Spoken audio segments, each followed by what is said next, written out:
Agradecer a presença de vocês. A nossa apresentação é um pouco extensa, mas nesse momento é importante colocar esses pontos para a sociedade brasileira. Barreto, se você quiser fazer algum comentário antes, porque como nós teremos 25 slides, acho que é importante também você colocar qualquer ponto que você tenha. Muito obrigado. Obrigado, Pedro. Obrigado a todos os presentes, Tatiana, Paulo que está aqui com a gente.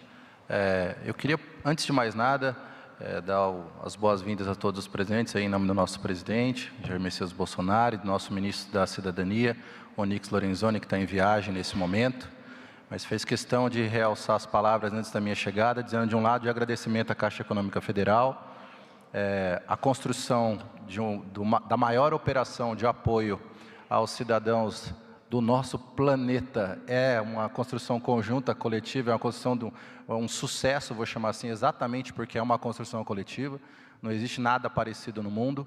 A Caixa Econômica tem se dedicado diuturnamente, além da Caixa Econômica, a Dataprev, que também tem nos auxiliado, em especial no conceito de elegibilidade, para que a gente, à medida do tempo, conseguisse atingir o maior número de pessoas com a maior eficiência possível. Então, neste momento de abertura, eu só queria registrar os meus agradecimentos aos que estão muitas noites acordadas com a gente aqui da cidadania, tentando encontrar a melhor maneira de entregar esse recurso à população nesse momento tão difícil de pandemia. Obrigado, Barreto. Se a gente puder passar, por favor. Como o Barreto falou, até hoje, nós já realizamos o pagamento para 67,2 milhões de pessoas, num valor aproximado de 214 bilhões de reais. Como nós vamos falar um pouco mais para frente, 500 mil pessoas acabaram de ser aprovadas. Então, o total de pessoas que já receberam o auxílio emergencial será de 67,7 milhões de pessoas. Desculpa. No slide 3, nós temos um sumário disso.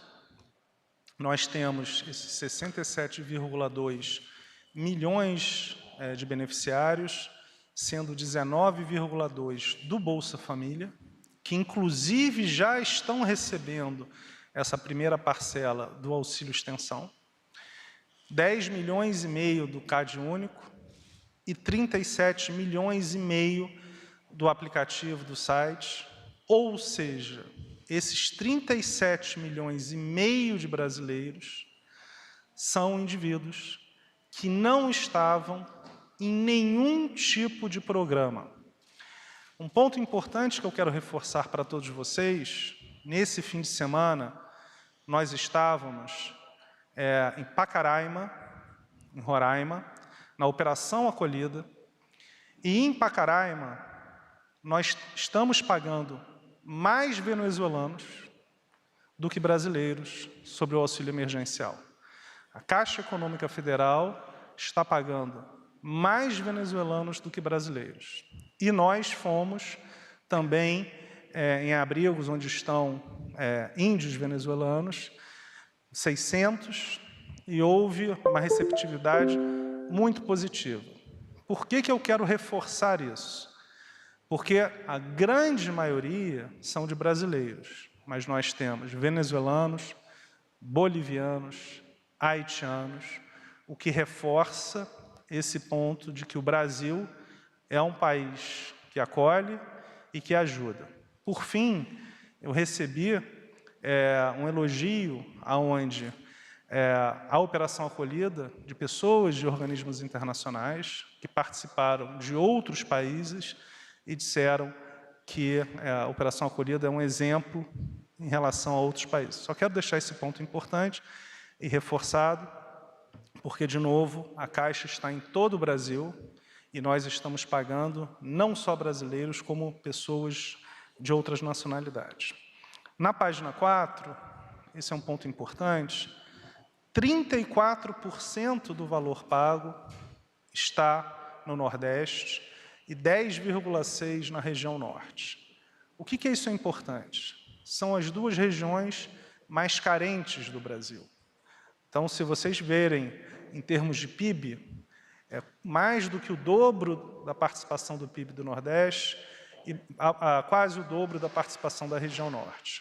Logo, também é uma demonstração de que o auxílio está indo para quem precisa em todos os estados, em todas as regiões do país. Pode passar, por favor? Pode passar? Na página 7, esse ponto é que nós estamos, né, Barreto, com quase 300 mil pessoas entre análise e reanálise, e nós teríamos aqui mais 500 mil. Mas o slide 6 é um sumário para mostrar para vocês que nós tivemos quase 110 milhões de adultos se cadastrando para receber o auxílio. Aproximadamente 7 entre cada 10 adultos no Brasil se cadastraram no aplicativo da Caixa Econômica Federal do governo brasileiro para receber o benefício, e 41,4 milhões foram considerados inelegíveis, e agora já está o número ajustado, 67,7 foram considerados elegíveis. Nenhum país do mundo que nós saibamos teve um processo tão amplo, pago de uma maneira tão automática e mensalmente. Pode passar, por favor? No slide 8, nós temos esses pontos. Foram 121 milhões de downloads do aplicativo do auxílio, 243 milhões de downloads do aplicativo do Caixa Tem, porque às vezes as pessoas fazem download de mais de um celular, mais de 1,7 bilhão de visitas ao site e mais de 530 milhões de ligações à Central 111. Esses números eles são tão relevantes que, se vocês somarem todas as ligações que a Caixa Econômica Federal já recebeu na sua história, não chegam nesses números. Então, nos últimos 6 meses, nós realmente tivemos um número de pessoas sendo atendidas ímpar. Pode passar, por favor? No slide 9, então, isso é muito importante, o pagamento via o cartão de débito virtual. Nós conversávamos, né, Barreto, há 4 meses atrás. Este foi um ponto muito importante, porque permitiu que nós realizássemos esses pagamentos, mesmo nesse momento tão grave de pandemia mundial. Seria impraticável pagar tantas dezenas de milhões de pessoas sem que houvesse essa possibilidade via o Caixa Tem, do cartão de débito. Foram, de novo, mais de 34 bilhões de reais de pagamentos utilizando o Caixa Tem, seja via o cartão de débito virtual, seja utilizando como cartão de crédito. Pode passar, por favor? Ou seja, 287 milhões de vezes já foram realizadas, ou seja, mais de 287 milhões de operações com o Caixa Tem de uma maneira digital, sendo que 112 milhões de vezes foram realizadas compras via o cartão de débito.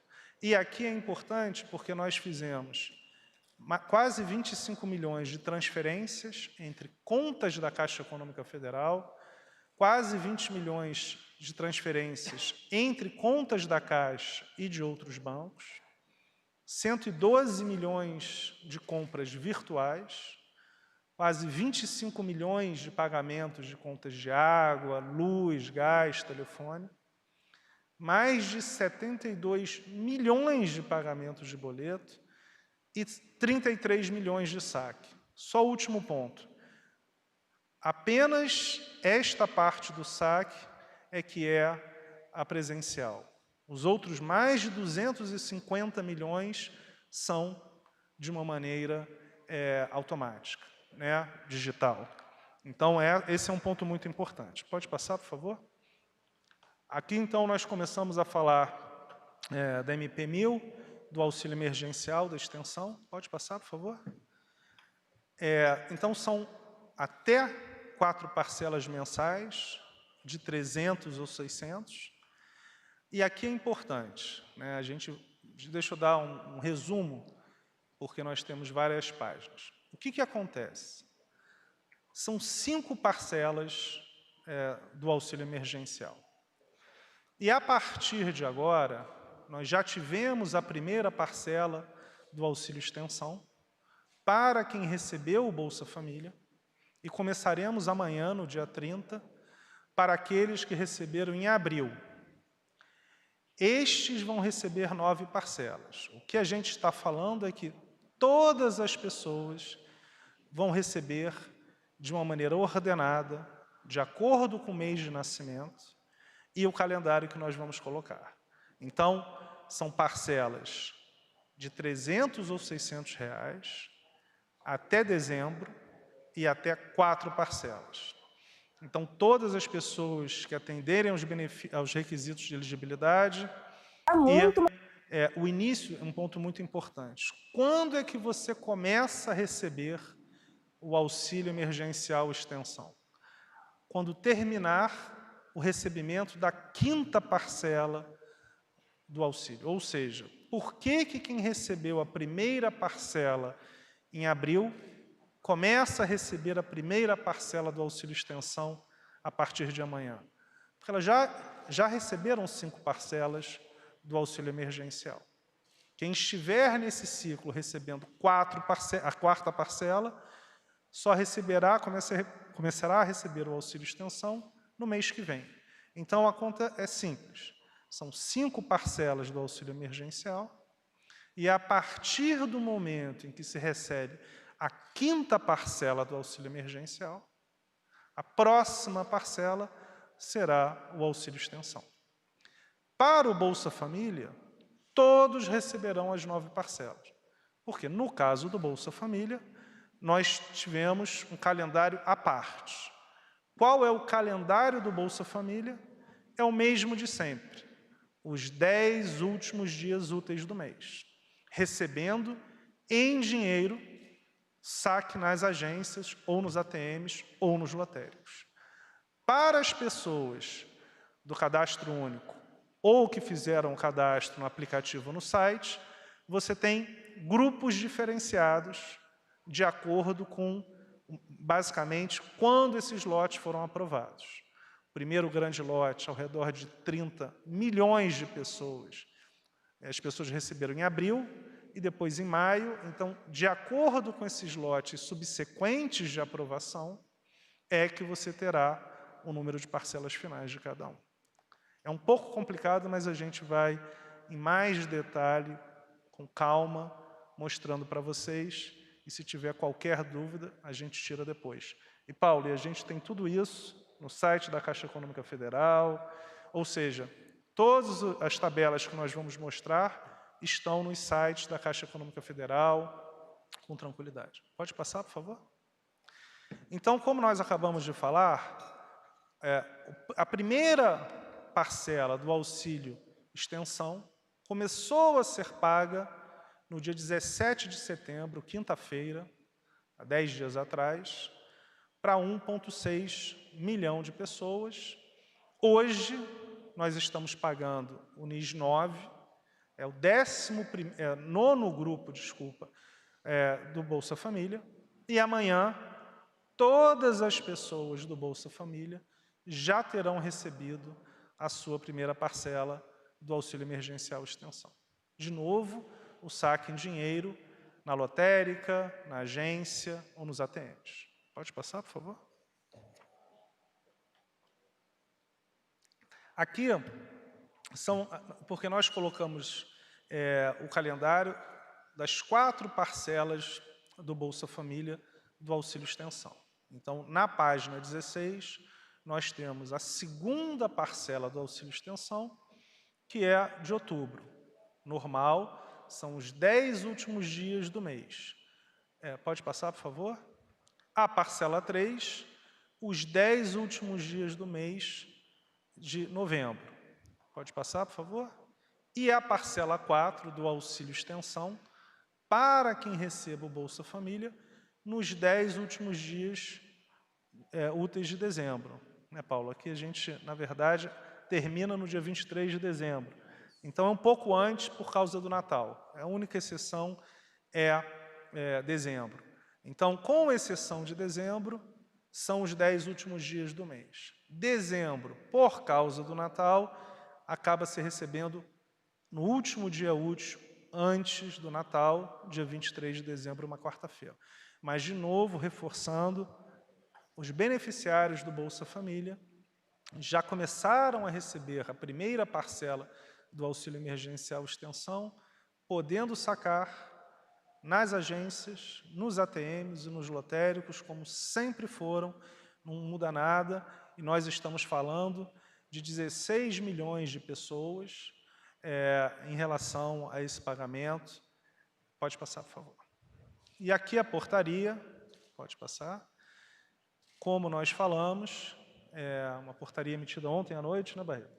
São quase 492 mil novos beneficiários que estavam em processo de análise e foram validados pela Dataprev e pelo Ministério da Cidadania.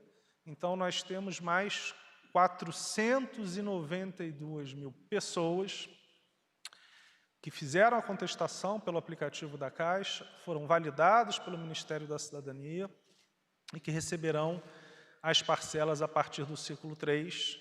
A gente vai explicar em mais detalhe agora. Pode passar. Obrigado. Então, nós temos quem recebeu a P1 do auxílio emergencial. Aqui, de novo, começa a ficar muito técnico. Então, nesse caso, o importante que nós temos é exatamente mostrar todos os exemplos e toda essa apresentação está no nosso site para que vocês tenham isso bastante no detalhe. Né, Barreto? O que você acha? Acho que é importante a gente frisar aqui, gente, assim, houve um conjunto de cuidados que foram colocados para esse calendário. Aí felicito a equipe da Caixa que, com aprendizado ao longo do tempo, conseguiu entender melhor, né? A gente aprendeu como é que a gente lida melhor com essa realidade e começou a separar nesses ciclos, mas o importante é a gente seguir algumas premissas. A primeira premissa seguida foi dizer o seguinte, não haveria interrupção.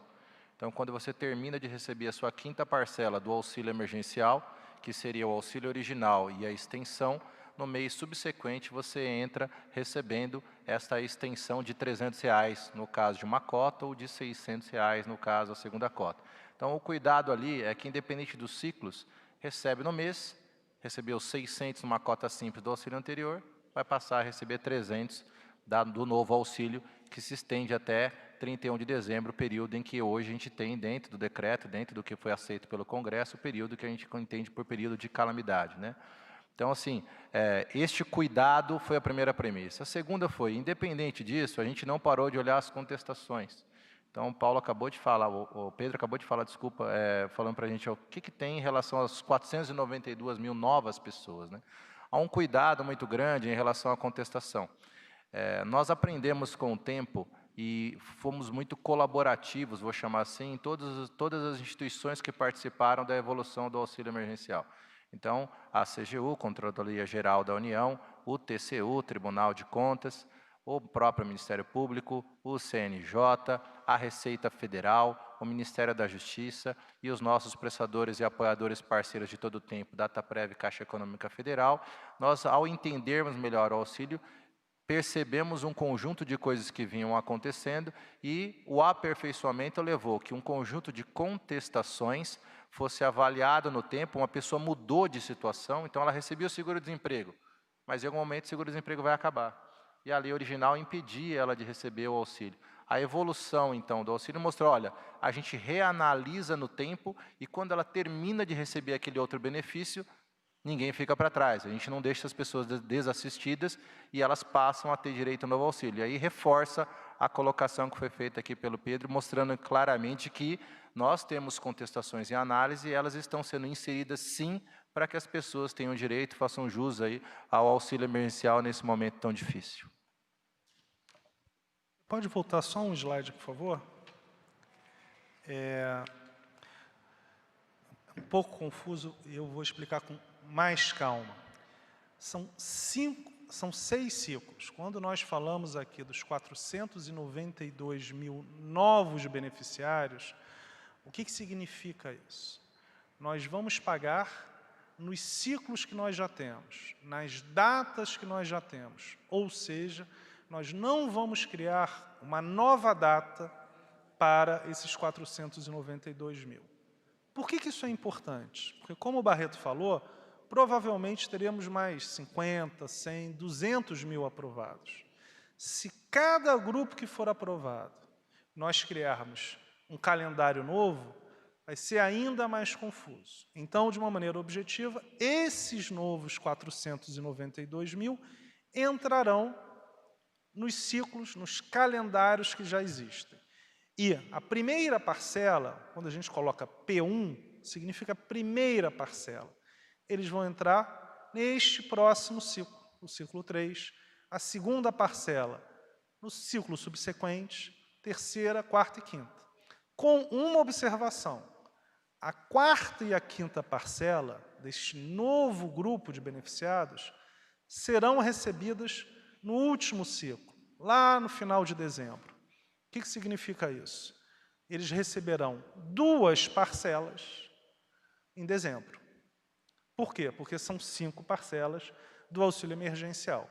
Se fosse simplesmente uma por mês, iria estourar. Então, como todas as pessoas receberão as 5 parcelas do auxílio emergencial, neste caso, com os ciclos atuais, ele não receberia as 5, só receberia 4.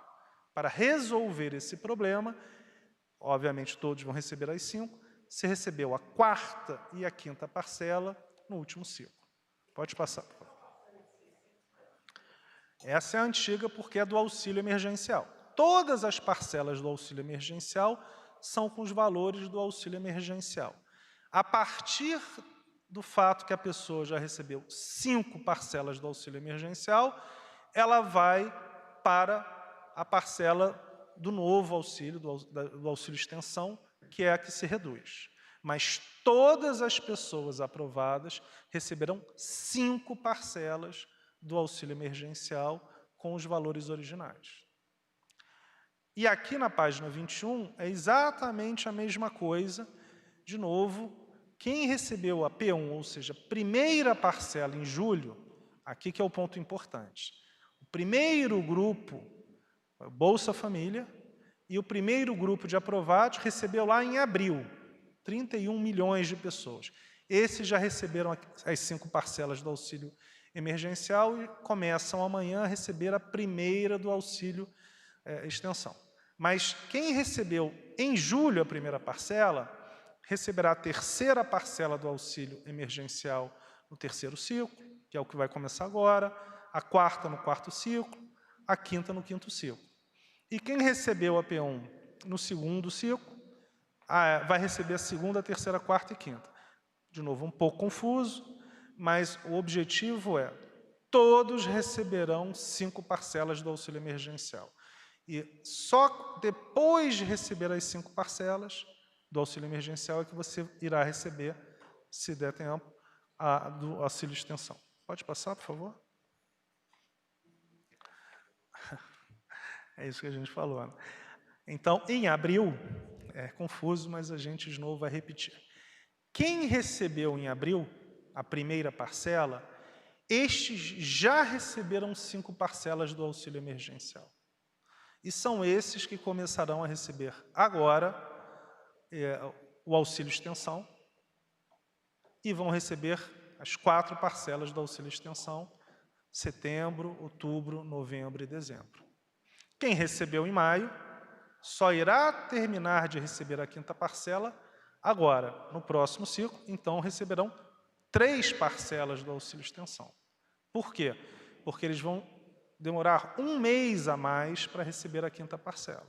Assim sucessivamente. Quem recebeu em junho, um outro mês a mais em julho. Ou seja, as pessoas os 31 milhões de brasileiros, além daqueles do Bolsa Família, que começaram a receber em abril vão receber as 4 parcelas do auxílio emergencial extensão.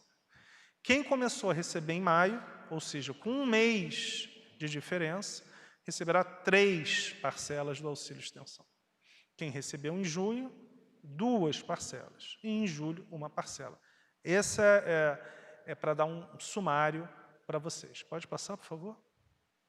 Então, agora a gente vai entrar no detalhe. Pode passar, por favor? Ou seja, isso é muito importante, no slide 24.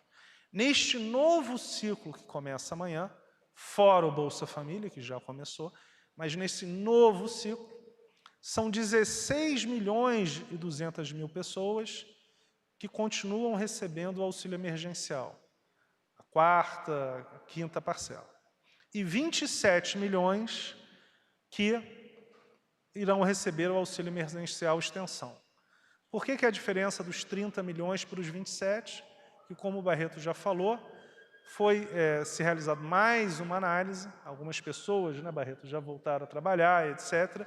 Então, há uma redução, porque várias pessoas voltaram a trabalhar e não têm mais o direito ao auxílio. Mas são 43.200.000 pessoas que estarão nesse ciclo. 16.200.000 recebendo o auxílio emergencial e com os valores originais, e 27 milhões de pessoas recebendo os novos valores de 300 ou 600, quando se comparava com o auxílio emergencial de 600 ou 1.200. De novo, depois a gente pode tirar as dúvidas. E o slide 25, ele reflete isso. O que significa? Então, de uma maneira muito clara, mantivemos pelo mês de nascimento. Então, são 12 dias de pagamento, começando amanhã, no dia 30 de setembro, uma quarta-feira, para quem nasceu em janeiro. E aí, existem 2 retângulos ali. 1,4 milhão de pessoas que ainda estão recebendo alguma parcela do auxílio emergencial, com aquela prestação maior, e 2,2 milhões de pessoas o auxílio extensão. Então, em cada dia, nós teremos pessoas recebendo as últimas parcelas do auxílio emergencial e um grupo recebendo a primeira parcela do auxílio extensão, num total, amanhã, de 3,6 milhões de pessoas. Lembrando que amanhã será o crédito na poupança social digital. Como nós já vimos, hoje mais da metade das pessoas já fazem uso do auxílio pelo celular, ou seja, nem chega a ir às agências, normalmente um mês depois. E aí são 12 datas, basicamente com 3 ou 4 dias no começo. Na verdade, a maior parte, né, Paulo? São 2, 3 dias. A primeira semana é uma semana mais complexa, que é a semana de pagamento. Então, sempre a equipe do Paulo, que é o vice-presidente da área de varejo, a Tatiana é da área de governo, tem a sensibilidade de reduzir ao máximo qualquer potencial de aglomeração, uma maior nas agências. Então, basicamente é isso. Nós temos cada mês de nascimento e 2 grupos, um recebendo as últimas parcelas do auxílio emergencial e outro começando a receber o auxílio extensão, e esse é o 3º ciclo de pagamento. Pode passar. No slide 26, nós temos o 4º ciclo. Vocês podem ver que já reduziu de 16 para 8 o auxílio emergencial. Ou seja, nesse 4º ciclo, nós temos 8 milhões de pessoas que já receberam a 5ª parcela agora e passarão a receber o auxílio emergencial extensão. Então, o que vocês vão ver nos ciclos é o auxílio emergencial, o número de pessoas reduzindo, porque quando as pessoas receberam a 5ª parcela, e o auxílio emergencial extensão aumentando. Pode passar, por favor? E é isso no slide 27. Vocês podem ver que o auxílio emergencial começará a ser pago no 4º ciclo, no dia 30 de outubro, para 0,7 milhão de pessoas e, ao mesmo tempo, aumentando para 2,9 milhões de pessoas o auxílio extensão, com o mesmo número de pessoas. Ou seja, o que muda em cada mês? Algumas pessoas já terão finalizado o auxílio emergencial e elas passarão a receber o auxílio extensão. Mas o número de pessoas total é o mesmo, o que muda é exatamente a diferença entre quem está recebendo o auxílio emergencial e passa para o auxílio extensão. De novo, aqui são os créditos em conta poupança digital. Pode passar, por favor. Esse é um outro ponto importante. Pode passar, por favor. Nós teremos o saque em dinheiro de 2 ciclos de uma vez. Ou seja, você recebeu o 3º ciclo e um mês depois o 4º ciclo na sua conta de poupança digital, mas para ajudar e para antecipar o recebimento, nós fizemos um calendário onde os saques serão feitos de 2 meses, ou seja, janeiro, fevereiro, em algumas vezes, e com o 3º e o 4º ciclo. Então, por exemplo, tanto o 3º ciclo quanto o 4º ciclo começará no dia 7 de novembro, em um sábado. E nós antecipamos para os nascidos em janeiro e fevereiro. Então, quando nós estamos pagando aos sábados, nós tentamos fazer 2 meses. Existem algumas exceções por dinâmicas internas da Caixa Econômica Federal, mas nós tentamos acelerar ao máximo. Agora, como a gente ainda tem o pagamento do FGTS, porque nós já fizemos todos os depósitos nas contas digitais, mas ainda estamos fazendo o pagamento. Num dia como esse, num sábado, a gente pode chegar a pagar 10 milhões de pessoas. Então, é um volume muito grande. Mas, de novo, por que a gente conseguiu fazer isso? Porque, normalmente, metade dessas pessoas já consumiu o pagamento, pagando conta de água, luz, realizando compras pela internet.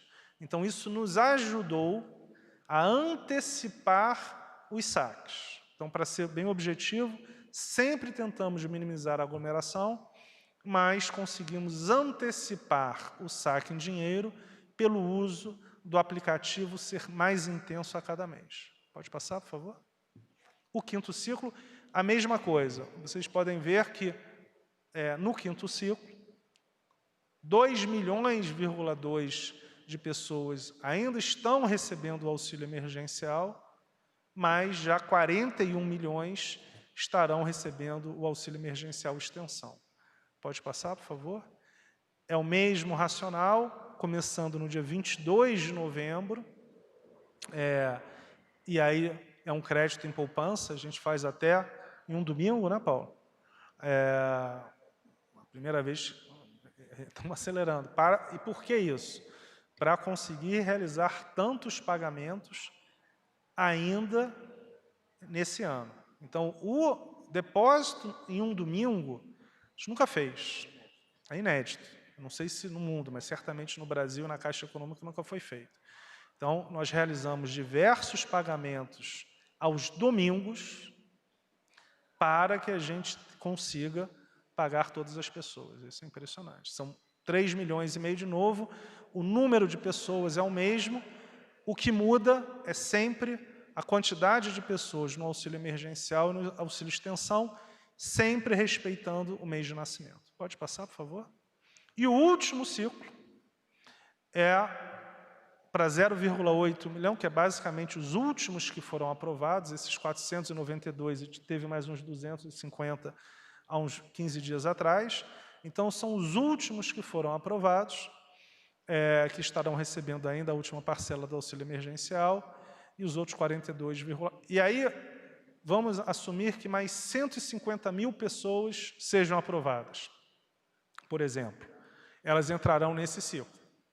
Então, todas as pessoas que forem aprovadas para o auxílio emergencial receberão 5 parcelas.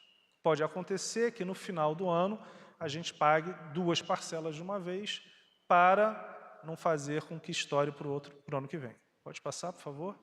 A mesma coisa, o que a gente fez aqui no 6º ciclo é pagar 2 meses, janeiro e fevereiro, no começo, num domingo, exatamente para que a gente consiga, como vocês estão vendo, nosso último pagamento é no dia 29 de dezembro, no depósito da poupança social digital. Uma pergunta, por quê? Porque a quantidade de pagamentos ela é inédita, né? Então, nós estamos fazendo depósitos aos domingos para conseguir fazer todos esses pagamentos ainda em 2020. Pode passar, por favor? Pode passar? E então, o saque em dinheiro nós também faremos de 2 ciclos ao mesmo tempo. Ou seja, apesar de realizar o depósito uma vez por mês, nós estamos permitindo o saque de 2 ciclos de 2 meses em um só. Isso ajuda a população, e nós começamos em dezembro, e terminaremos no final de 2021. Ou de janeiro de 2021, para aquele grupo que nós fizemos o depósito no dia 29 de dezembro de 2020. Pode passar, por favor?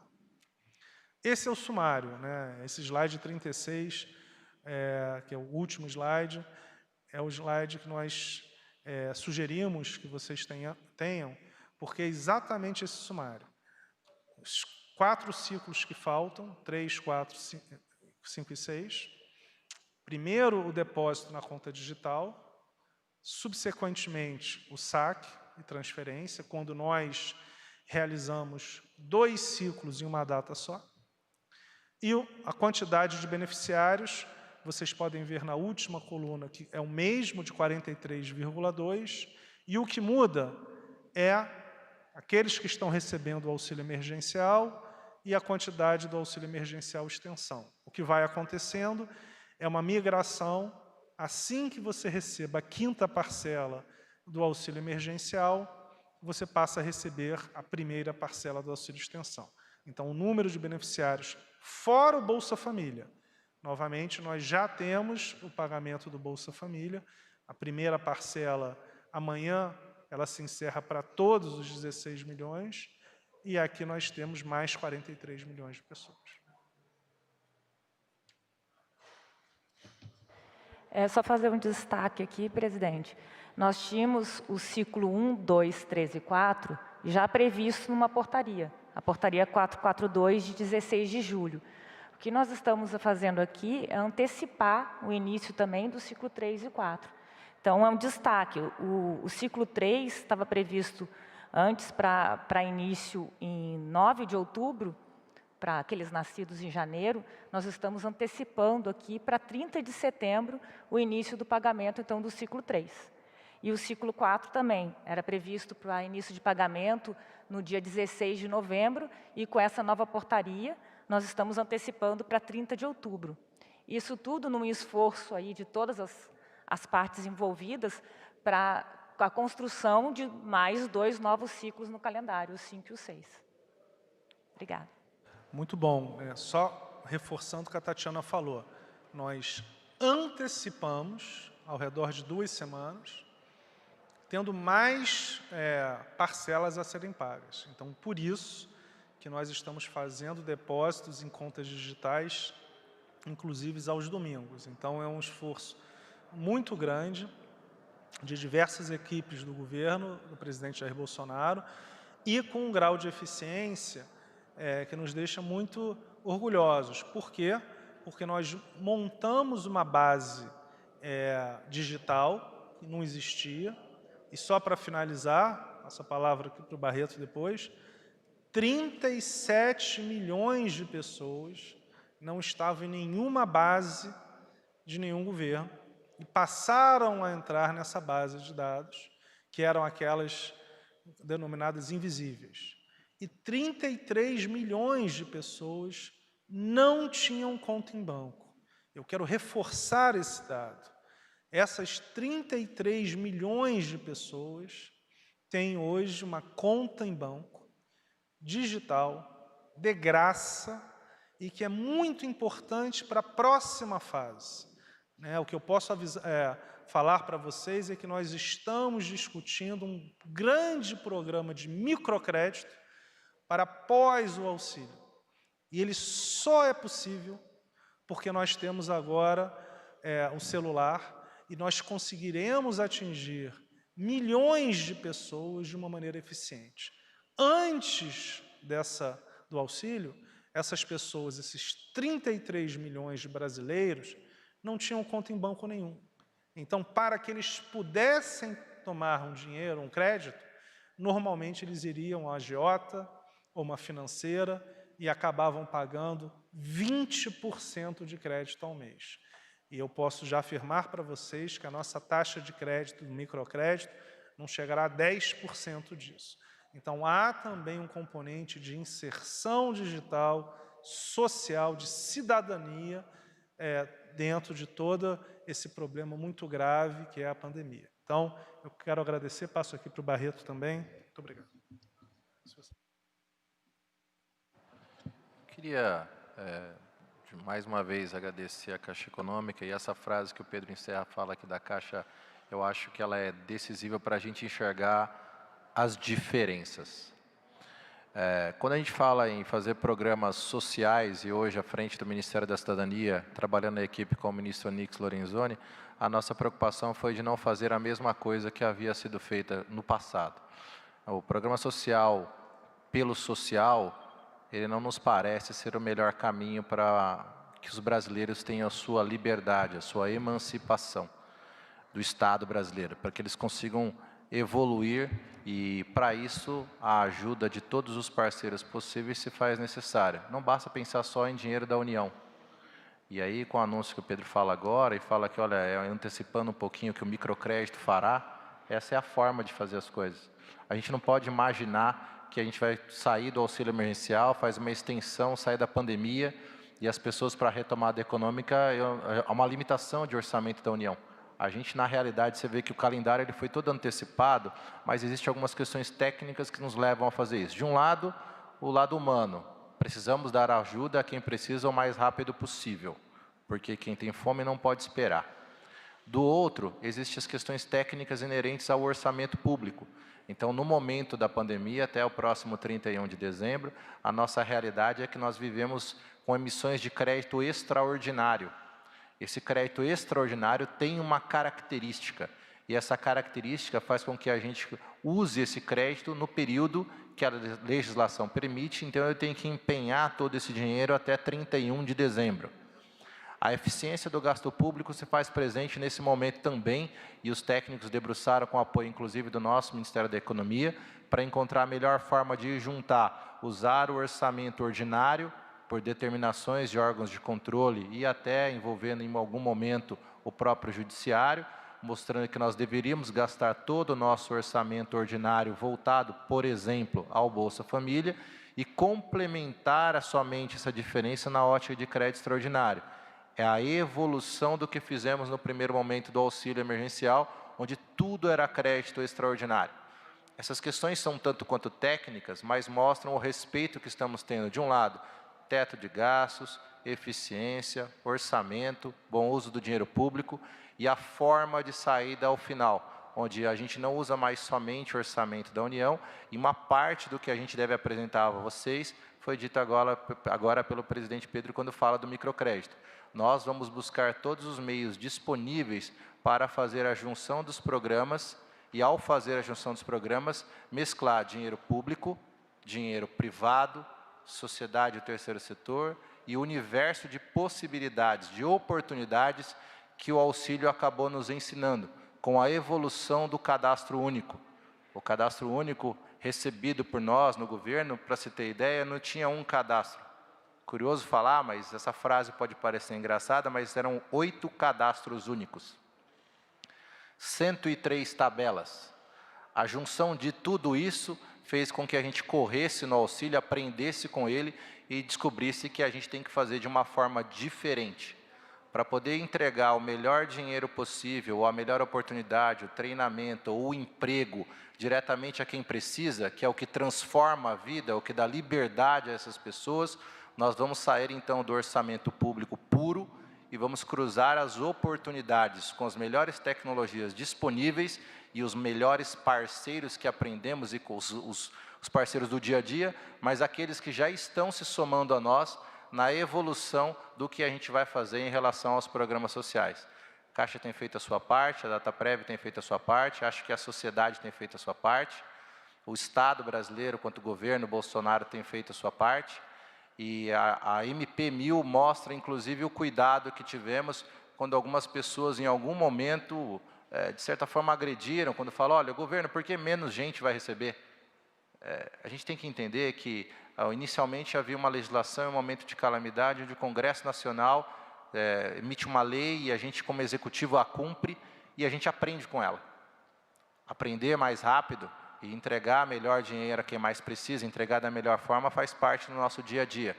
Essa é uma missão do Estado brasileiro, e esse governo tem seguido à risca isso. Nós nos deparamos com a evolução na MP1000. Então, por exemplo, o patrimônio passou a ser um conceito que não tinha dentro da legislação anterior. As pessoas com patrimônio no imposto de renda acima de R$300 mil não fazia sentido, ela não era o público-alvo para receber esse dinheiro. Analogamente, em algum momento, nós fomos agredidos no passado por executar o orçamento de uma lei que não tinha como critério, por exemplo, as vinculações dos dependentes do imposto de renda. Então, um pai que tinha um imposto de renda declarado de valor acima de R$28.550, ele tinha melhores condições, eventualmente tinha um filho, e esse filho, não sendo declarante do imposto de renda, ele fazia jus ao auxílio na primeira parte, nas 5 primeiras parcelas.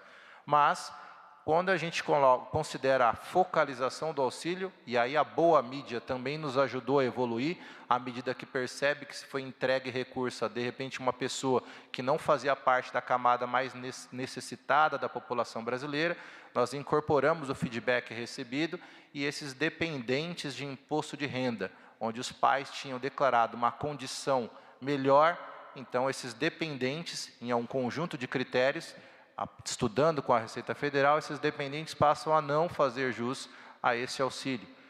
Assim como a gente deixou claro questões de judicialização. Residentes no exterior, bom, a pandemia não aconteceu no mundo todo, mas o auxílio está restrito à regionalização, então ao Brasil. Um brasileiro não residente no Brasil não faz jus ao auxílio. Então, equalizamos isso na própria medida provisória. Assim como havia discussões, por exemplo, sobre detentos. Poxa, mas um detento não faz jus ao auxílio? Bom, o conceito da lei diz que se ele for um trabalhador, então ele está no regime semiaberto, no regime aberto, então ele sai do regime que ele está fechado, vai para o regime aberto, trabalha para a redução de pena. Então havia uma discussão, uma zona de sombra onde a gente colocou luz sobre ela e deixou claro que se ele é um trabalhador, então ele sai e faz jus ao auxílio, mas se ele está em regime fechado, ele não faz jus ao auxílio. Então, os cuidados que o aprendizado nos guiou nessa trajetória, seja com o apoio dos nossos grandes parceiros, seja com a boa mídia, informando o melhor possível a sociedade, nós incorporamos na legislação da MP1000, para deixar claro que não somos perfeitos, mas aprendemos sim com o tempo e somos o mais responsável com o dinheiro público que possamos ser. É isso que a gente faz, é assim que a gente está entregando aqui um calendário para vocês com a parceria da Caixa Econômica Federal, que tem se mostrado aí sábado, domingo, eu não tinha visto, reparado, Pedro, domingo, então Paulo, domingo, então a Caixa aí tem se mostrado, olha, se precisar, nós estamos aqui, assim como o Estado brasileiro e o governo representado pelo nosso presidente estará com vocês, e a frase que fica é que ninguém fica para trás. Muito obrigado. Vamos abrir para as perguntas. Primeira pergunta, Antônio Timóteo, portal UOL. Boa tarde, senhores. Boa tarde, vice-presidente Tatiana. Eu tenho 3 dúvidas rápidas. Levando em consideração que o presidente Pedro mostrou que 67,7 milhões de beneficiários já receberam auxílio e agora a estimativa é de que 43,2 receberão o complemento, 24,5 milhões de pessoas deixarão de receber o auxílio emergencial porque não atendem mais os critérios de elegibilidade que o senhor mencionou. Não, tem o Bolsa Família, né? A sua pergunta, por isso que a gente começou falando o seguinte, o primeiro grupo que já está recebendo é o grupo do Bolsa Família. Eles já começaram a receber, no dia 17 de setembro, se eu não me engano, e amanhã receberão, o último grupo receberá. Então, são 2 grandes grupos que recebem o auxílio. Primeiro grande grupo, o Bolsa Família. Então, as pessoas do Bolsa Família, lá atrás no auxílio emergencial, sempre receberam, e foi o único grupo que recebeu em espécie ou podendo retirar direto nas agências, nas lotéricas e nos ATMs. Por quê? Porque é um grupo que recebe há 15 anos, com pouquíssima informação, então nós fizemos um esforço muito grande para não alterar nada em relação à data do Bolsa Família. Então, só para colocar, tem que acrescentar o grupo do Bolsa Família. Então, a redução ela tem que ser comparada a 67,7 com um somatório do 43,2 e mais as pessoas do Bolsa Família. São 16. Vocês têm esse número já? Que são 16. Não. Só para ficar claro aqui, eu falei aqui no finalzinho da minha fala, eu expliquei para vocês as diferenças básicas da MP1000, né, da lei hoje vigente da extensão, para a legislação a 13982, que cuidava especificamente da concepção, do auxílio inicial. A diferença estimada, que a gente acredita que são de pessoas que não vão receber, está na ordem de 5,7 milhões de pessoas. Elas nascem exatamente da evolução da legislação. Vou dar um outro dado importante para entender. A gente usou a declaração de imposto de renda 18, 19 no auxílio original. E agora, na extensão, nós já temos a declaração entregue agora de 19 e 20, então exercício 19, é recente essa entrega. Os próprios órgãos de controle, TCU em particular, eles publicam um acordo onde ele nos desafia. Ele diz o seguinte: atualizem as suas bases de dados, porque assim vocês vão capturar melhor a necessidade das pessoas. Se a pessoa já tem uma renda, obviamente, ela vai estar numa condição que ela não precisa do auxílio emergencial. E esse fracionamento de batimentos mensais é que faz parte das outras questões que eu aqui coloquei, que vão compor essa nossa estimativa, em cima das bases que nós cruzamos, onde cerca de 5,7 milhões de pessoas, é a nossa estimativa ao final, até 31 de dezembro, seriam pessoas que deixariam de receber o auxílio extensão em detrimento dessas novas regras, por evolução, vamos dizer assim, do processo e do aprendizado que tivemos em relação a essa política pública. Lembrando só que houve uma redução de 19 para 16 milhões de pessoas no Bolsa, mas essa redução não é que elas não estejam recebendo o benefício, né? É que, como o valor do auxílio extensão ele reduziu para 300 ou para 600, e o que o programa considera a vantajosidade do valor para a família. Então, se a família recebe mais no programa do Bolsa do que 300 ou 600, conforme o seu direito, ela fica no programa do Bolsa e não recebe esse complemento, mas ela continua sendo beneficiária de algum programa social, né? Não, ok, mas fazendo a conta que os senhores mencionaram, o número não seria 5,7, seria 8,5. Eu posso assumir esse número? Não, voltando, o que a Tatiana acabou de falar faz um pouco dessa diferença para vocês entenderem. Era 19,9, ele vai para aproximadamente 16 que recebe ali o auxílio, mas a diferença está recebendo bolsa. Eu estou usando o orçamento ordinário. Então é o seguinte, as pessoas não ficam desassistidas. O grupo original que vai receber um benefício, e aí o auxílio novo ele tem essa característica, ele recebe orçamento puro do ordinário para todo mundo que recebe mais do que o auxílio. Quando a pessoa recebe menos do que esse auxílio, aí ele recebe a mescla, um pedaço do orçamento ordinário e o pedaço é complementado pelo orçamento extraordinário para auxílio. Quando eu somo esses dinheiros e coloco essas pessoas, quem são as pessoas que originalmente devem, né, essa é a nossa estimativa, não receber o benefício? Seja o auxílio emergencial, extensão, ou seja, já que o Bolsa pode ser mais benéfico, então ele recebe o Bolsa em detrimento do auxílio. Quem não fica nessa conta? 5,7 milhões de pessoas, essa é a nossa estimativa. Todos os demais, seja pelo auxílio extensão, seja pelo Bolsa, numa condição melhor que o auxílio extensão, receberão, no mínimo, os R$300. Tá certo. Uma última dúvida é quem recebeu o benefício por decisão judicial, que ingressou na justiça, como é que vocês vão fazer esse pagamento? Vocês vão analisar caso a caso ou...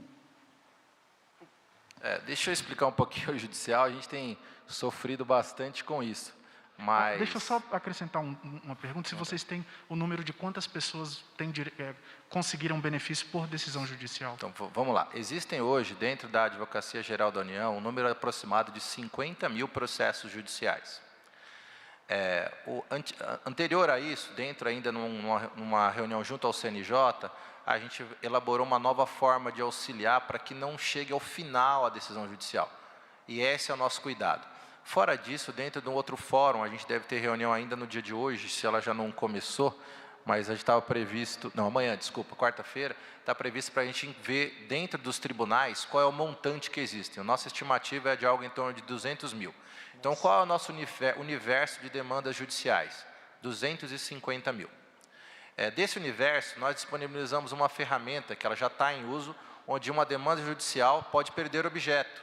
Eu recebo a informação, reanaliso, e se de fato, agora com a evolução do auxílio, essa pessoa tem direito, eu não espero a judicialização.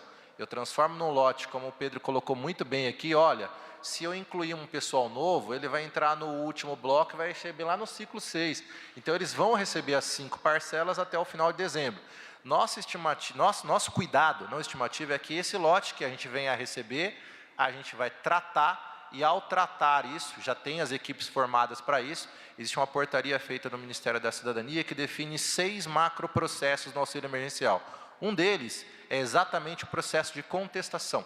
Então, qual é o nosso objetivo? Transformar decisões, processos judiciais em soluções administrativas, para que haja perda de objeto. Por quê? Porque o nosso intuito não é a judicialização, é entregar dinheiro a quem precisa.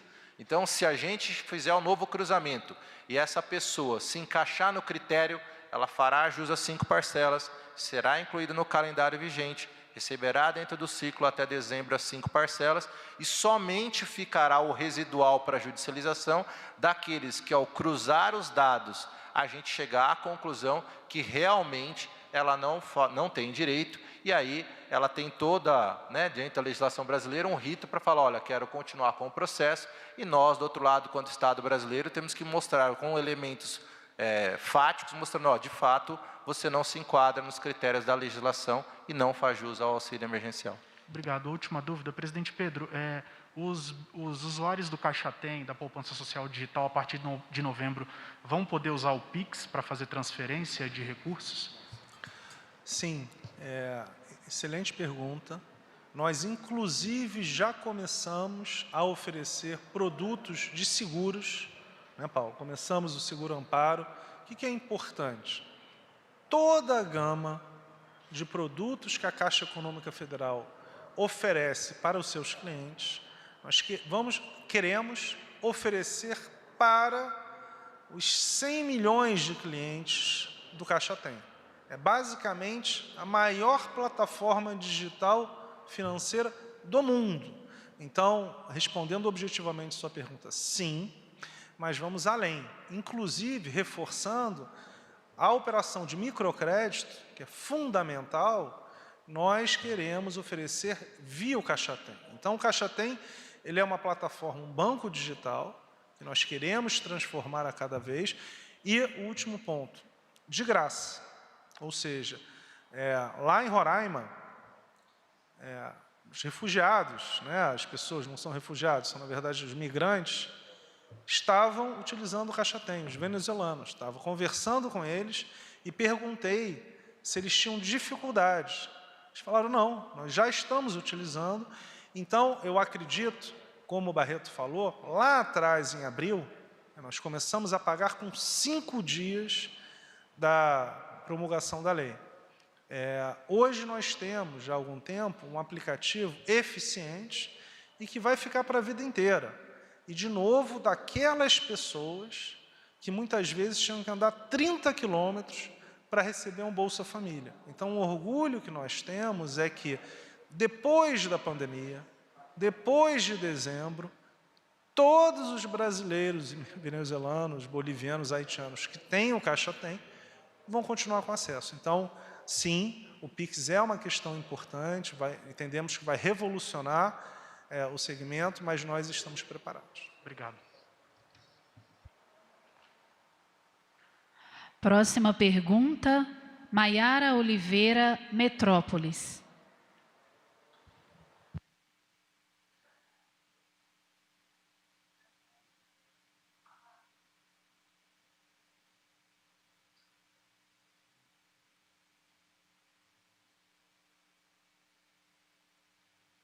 Boa tarde, presidente, todo mundo. Eu queria saber, alguns beneficiários começaram a receber a primeira parcela do auxílio emergencial em maio, e como destacado aqui na coletiva, eles não vão receber todas as 4 parcelas do auxílio emergencial residual, me corrijam se eu estiver enganada. Só que, desde o começo do programa, houve alguns erros de análise que fez com que alguns trabalhadores começassem a receber o auxílio 1 ou 2 meses depois. Queria saber se o senhor avalia que houve uma injustiça com esses beneficiários por um erro do governo nessa parte das análises. Vou falar um pouco da Caixa e o Barreto fala, assim, primeiro, como eu falei, foi promulgado no dia 2 de abril. No dia 6 de abril, nós já tínhamos o aplicativo do auxílio e no primeiro dia, 42 milhões de adultos se cadastraram. No primeiro dia. 2 dias depois, nós já tínhamos pago 3 milhões de pessoas. E nos 20 dias subsequentes, nós pagamos 50 milhões de pessoas. Em 20 dias. Então, assim, do ponto de vista desse programa, eu não conheço nenhum país do mundo que paga 90 milhões de pessoas por mês, porque, além desse programa, nós pagamos, durante 3 meses, 60 milhões de pessoas do saque do FGTS, 20 milhões por mês. Além do bem, mais 10 milhões de pessoas.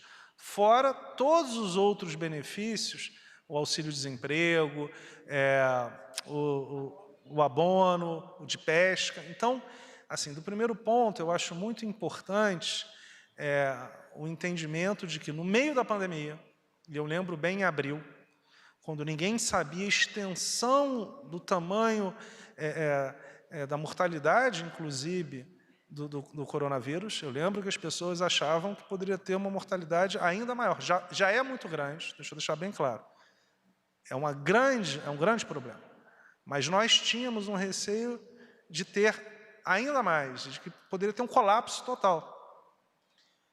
E nós estávamos com 36.500 pessoas, de 8 da manhã às 2 da tarde, inclusive aos sábados. Então, assim, eu não conheço nenhum país do mundo que abriu de segunda a sábado as suas agências, começando 8 horas da manhã. Então, nós fizemos o máximo total e pagamos 90 milhões de pessoas durante 3 meses, pelo menos 90 milhões. O que nós entendemos é o seguinte, e aí eu passo para o Paulo também. Houve, no começo, muitos erros de cadastro, porque, como a gente falou, 33 milhões de pessoas nunca tinham tido conta em banco. Então, para você realizar um cadastro para pessoas que não tinham essa familiaridade, era complicado. Mais do que isso, vamos lembrar que a gente acabou de falar da questão da pandemia. Você já imaginou 60 milhões de pessoas indo às agências e realizando o cadastro ao mesmo tempo? Impossível.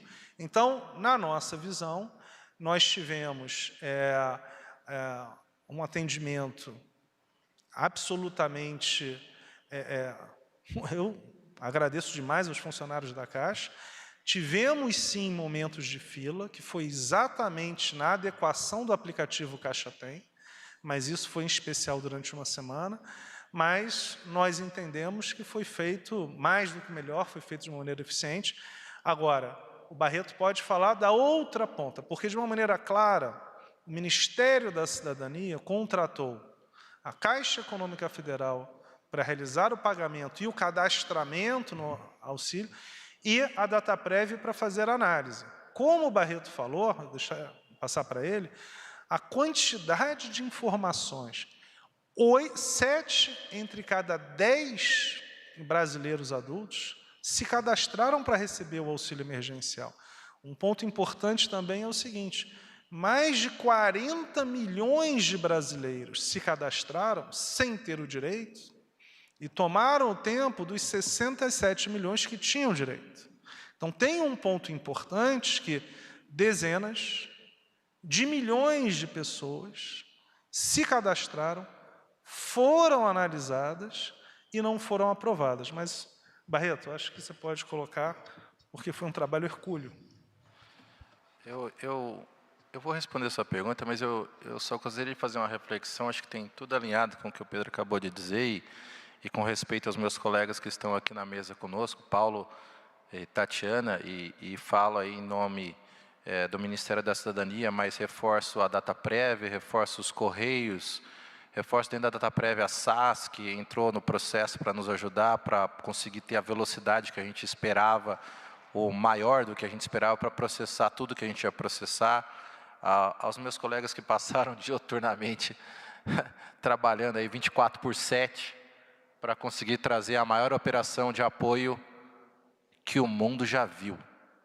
Então, quando eu olho o lado cheio do copo, e eu quero olhar para ele antes de responder a sua pergunta, eu digo o seguinte, não faltou esforço de ninguém, não falta hoje esforço de ninguém. É muito fácil a gente olhar para o lado vazio do copo e dizer, olha, pessoas demoraram 60 dias para receber. Bom, os Estados Unidos não é um pequeno exemplo, e nem um pequeno país, e nem uma pequena economia, e optou pelo cheque, e entregou cheque aos defuntos, e demorou 60, 90 dias, e recebeu os cheques devolvidos, e as pessoas não receberam o recurso. Isso não aconteceu no Brasil, isso aconteceu na maior economia do mundo. Eu não quero falar, poxa, mas eles erraram. Não, é porque eles tentaram. Eles buscaram uma maneira de fazer com que o dinheiro chegasse à população. Eu não quero falar que eles fizeram uma coisa ruim ou errada. Eles simplesmente tomaram uma decisão de política pública com o mesmo intuito que a gente. Entregar o recurso o mais rápido possível a quem precisa. Mas a decisão que eles fizeram acabou por um processo burocrático, que é a compensação, fazendo com que o dinheiro não chegasse às pessoas. Nós fizemos uma escolha diferente, audaciosa, ouso dizer, única. E se o lado vazio do copo fez com que a gente demorasse 30, 60 dias a mais para recalibrar, mas para não esquecer essas pessoas e entregar dinheiro, a minha mensagem que eu deixo aqui registrado para vocês em relação ao governo, ao Estado brasileiro, é que o Estado sempre fará o melhor. Fizemos o melhor. Se alguma coisa que a gente fez, como você bem colocou, pode ser vista como, olha, vocês demoraram, eu queria olhar e dizer o seguinte, para quem pagou 67,7 milhões de brasileiros, isso não é demora. Isso é o melhor que a gente podia fazer com os dados que o próprio Estado tinha. Cruzar todos os dados do imposto de renda, todos os dados da justiça, todos os dados de presidiários, todos os dados sanitários, todos os dados de carteiras de trabalho, fazer um grande cadastro dessa maneira, unificado, no tempo que nos foi colocado, a pergunta é, existe alguém no mundo que faria melhor do que a gente fez? Alguém no mundo foi mais ágil do que a gente foi? Eu não conheço.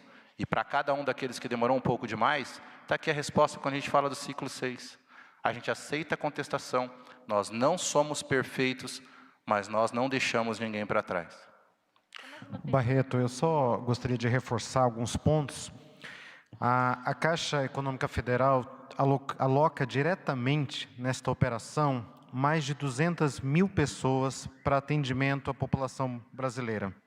Se nós somarmos os funcionários do banco que estão nas agências, equipe de terceirizados, vigilantes, copeiras, recepcionistas, equipe de limpeza, mais os funcionários das 13 mil lotéricas que estão atendendo em mais quase 100% dos municípios brasileiros, mais os nossos correspondentes Caixa Aqui, nós estamos falando, né, presidente, mais de 200 mil pessoas ligadas diretamente à Caixa que estão trabalhando todos os dias.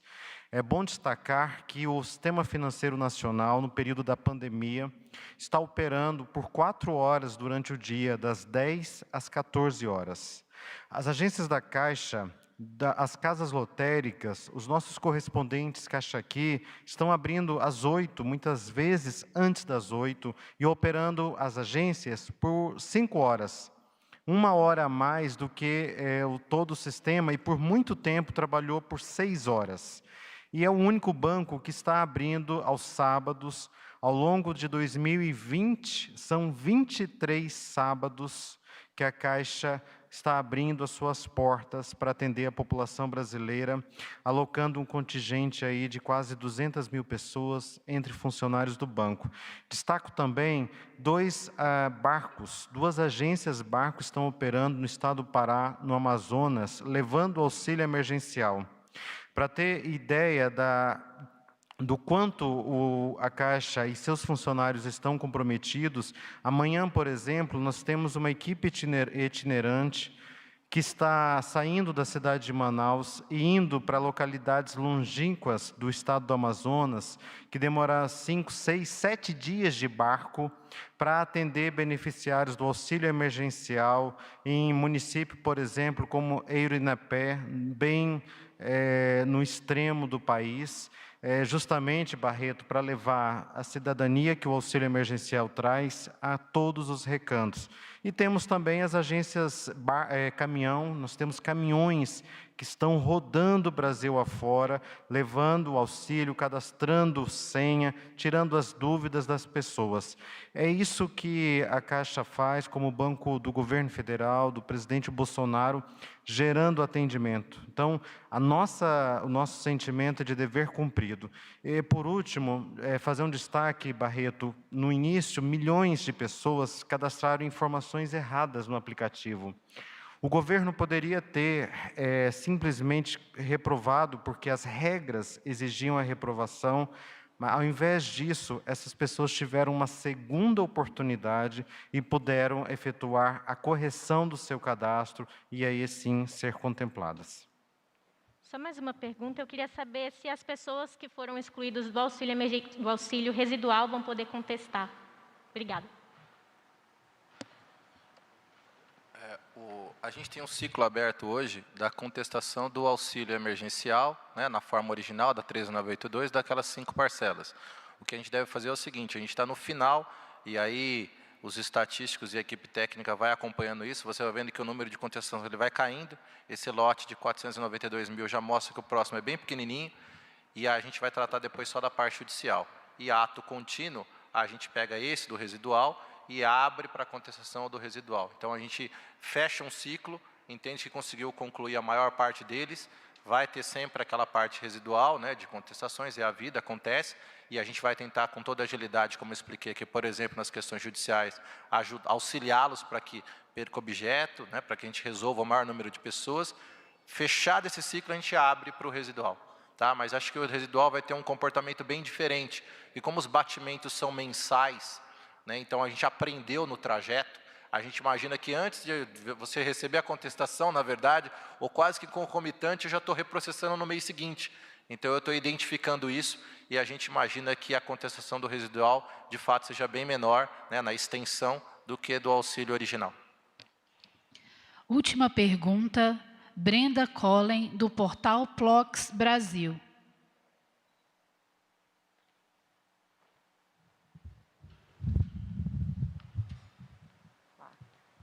Oi, boa tarde. No início, que começou a questão do auxílio emergencial, que foi anunciado aqui em coletiva, a gente começou a perceber que estava correndo muita fila, pessoas dormindo na porta por conta das grandes filas e a necessidade desse auxílio emergencial para alguns. Depois começamos a verificar que os aplicativos às vezes apresentavam alguma falha, as pessoas reclamavam que não conseguiam às vezes acessar ou cadastrar. Agora, a Caixa já considera esses problemas logísticos iniciais como superados, ainda em superação? Como que está essa questão? Obrigado pela pergunta. Sim, nós tivemos uma semana muito intensa de filas. Exatamente por quê? Nós tivemos 60 milhões de pessoas, e como nós estamos falando aqui, o grupo inicial que foi aprovado, nós não tínhamos a organização ainda por mês de nascimento, simplesmente porque a gente recebia 10 milhões de aprovações num dia e no outro já estava pagando. E no começo, o que aconteceu? Todo mundo ia às agências. Iam às agências as pessoas que tinham acabado de ser aprovadas, aquelas que não foram aprovadas para entender o porquê e que ainda estavam em análise. Então, quando nós começamos a organizar, porque nós já tínhamos a base de dados, nós reduzimos drasticamente as filas e o aplicativo, que tinha 30 mil usuários, porque era um aplicativo de baixa renda, até o dia 2 de abril, e 20 dias depois passou de 30 mil para 50 milhões, e de novo, as pessoas podem falar, por que vocês não utilizam o Internet Banking normal da Caixa? Porque a maior parte desses usuários tem um celular pré-pago, e você não teria capacidade. Então, a gente, no Caixa Tem, ele tem 8%, 7% da necessidade de dados do Internet Banking normal da Caixa. Então, nós construímos um aplicativo especial para as pessoas com menor poder aquisitivo, para que elas pudessem, de fato, ter a utilização. Então, isso demorou um tempo, realmente a gente teve nos primeiros 10, 15 dias uma série de questões, mas já faz desde maio que o aplicativo está operacional. Agora, nós estamos viajando pelo Brasil inteiro, Paulo também, a Tatiana. É irreal achar que nós vamos ter 0 fila, porque nós nunca tivemos 0 fila. Todo mundo já viu na Caixa Econômica Federal há 2 anos, há 5 anos, há 10 anos, alguma fila em algum momento. Então, são 4.200 agências. Nós temos 300 agências, normalmente na região norte, nordeste, onde nós temos, em especial nas primeiras 2 horas do dia, alguma fila. Normalmente, o que acontece? O Paulo organiza com o gerente, eles chegam mais cedo, 7 horas da manhã, organiza a fila, chama as pessoas para começar a realizar o pagamento antes das 8 horas, e normalmente isso resolve. Agora, como nós vimos, nós temos alguns dias que vamos ter que pagar 10 milhões de pessoas em um dia, porque é a única maneira de até dezembro nós pagarmos todas as parcelas, não só do auxílio emergencial, que são 5, mas até as 4 do auxílio emergencial extensão. Nós pagamos até 9 parcelas durante esses 9 meses. Lembrando também que ainda existem pessoas que podem sacar o FGTS saque imediato e o BEM. Então, nós estamos falando, só um dado final para vocês, a Caixa Econômica Federal terá pago durante 2020 124 milhões de adultos no Brasil. Mais de 8 entre cada 10 adultos no Brasil terá recebido algum tipo de benefício do governo federal durante um momento de pandemia e da Caixa Econômica Federal. E o que é mais impactante? Não é uma vez só, é todo mês. Ou seja, nós estamos pagando pelo menos 70, 75 milhões de pessoas todos os meses. Como o Barreto falou, alguns países muito grandes estão mandando por cheque e 1/3, pelo que eu sei, volta porque não se acha, por exemplo, se nós quiséssemos pagar por cheque, 40% a gente não ia conseguir, porque a gente não tem o endereço das pessoas. Como é que você vai pagar por cheque para as pessoas que muitas vezes não existe nenhum dado? Como nós falamos, 37 milhões de brasileiros não estavam em nenhuma base de dados do governo. Então, estas 37 milhões de pessoas não poderiam receber o auxílio. Como é que outros países enviam? Porque eles já têm essas pessoas cadastradas. Então, para finalizar, nós já temos, o aplicativo funciona tranquilamente. Agora, sim, das 4.200 agências, existem ao redor de 200 a 300, que nós temos uma atenção muito grande, porque pode haver alguma fila, mas nada comparável ao passado, e queremos reforçar, não há nenhuma necessidade de se chegar muito cedo, muito menos de se dormir na fila. Isso aconteceu durante uma semana, lá no comecinho de maio, quando tivemos, sim, uma transição. Mas já faz 5 meses que nós não temos nada parecido, no máximo, algumas filas eventuais e pontuais. Muito obrigado. Obrigada. Nome e veículo, por favor. Boa tarde. Por favor, só uma última dúvida. O pessoal que não vai receber nenhuma parcela do auxílio residual, o app vai informar? Como que a pessoa vai ficar sabendo que ela não vai receber, ou que ela vai receber 3, 2, 1? Ó, excelente pergunta. Sua pergunta é excelente. Todos estarão recebendo nos ciclos. Então, até o último ciclo, que é o 6º ciclo, todo mundo vai receber. Naquele mês, por exemplo, mês de nascimento de janeiro, vai receber agora, amanhã, no dia 30 de setembro, quarta-feira.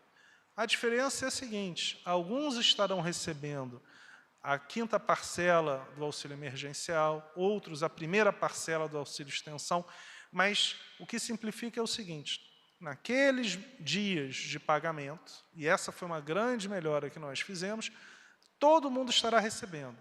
A pergunta é: essa pessoa estará recebendo a 1ª parcela do auxílio extensão, a 5ª do auxílio emergencial, a 4ª? Então, nós não teremos nenhuma data além dessas que nós demos. O que vai fazer a diferença? Quem recebeu, por exemplo, quem recebe o Bolsa Família, receberá normalmente no calendário do Bolsa Família. Então, são 5 parcelas do auxílio emergencial e 4 do auxílio extensão. Aqueles que receberam o auxílio emergencial em abril, já receberão as 5 do auxílio emergencial e vão, a partir de amanhã, começar a receber, quem nasceu em janeiro, a 1ª do auxílio extensão, e receberão 4 do auxílio extensão. Então, na verdade, o que vai depender é o seguinte: é quantas parcelas você vai receber. Mas as datas de pagamento, elas obedecem a esse cronograma. Então, não haverá dúvida, porque isso é muito importante a sua pergunta, e visitando as agências a gente viu, no começo havia muita dúvida. Quando é que eu tenho que receber? O que eu tenho que receber? Por isso que nós unificamos. Todo mundo recebe no mesmo dia. A única diferença é qual parcela. Mas as pessoas sabem se estão recebendo a 5ª, a 4ª ou a 3ª. Agora, não há nenhuma diferença de calendário, porque quando houve, lá para maio, havia confusão. Aí as pessoas, às vezes, iam todos os dias. Agora, se você nasceu em janeiro, tem uma data só para receber. Se você nasceu em março, tem outra data. Qual a parcela? Isso é uma outra questão, mas todo mundo que nasceu, por exemplo, em março, tem uma data específica para receber. Então, essa é a grande mudança, que já acontece há algum tempo, e por isso que a gente não tem mais essas dúvidas como havia no passado. Você quer...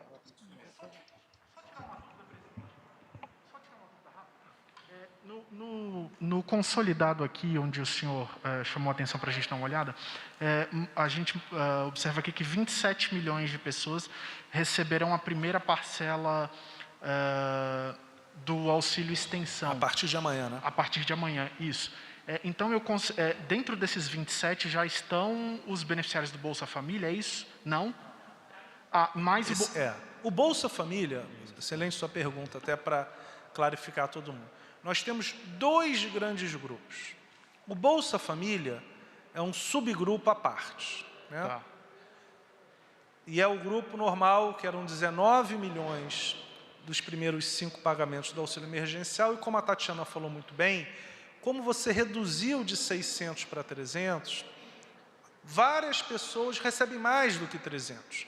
Então, na verdade, essa redução de 19 milhões de pessoas recebendo para 16 vem muito em função disso. Então, esse é um número. O número que você tem é o número do grupo que é o cadastro único fora do Bolsa e as pessoas que fizeram o cadastro no aplicativo. Então, todo esse número que você está falando é desse segundo grupo. O Bolsa Família tem que ser adicionado a esses números. Então, a diferença é que antes eram 19 milhões e agora são 16. Então, eu assumo que 43 milhões de pessoas vão receber as 4 parcelas de extensão do auxílio emergencial. É isso, né? Exatamente. Obrigado. Está encerrada essa coletiva. Boa tarde, obrigada a todos.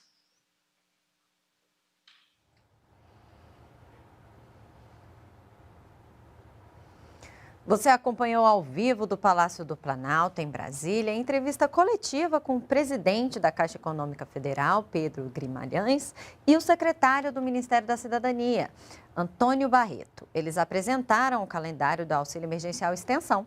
Mais informações nas nossas redes sociais. Fique agora com a programação da TV Brasil.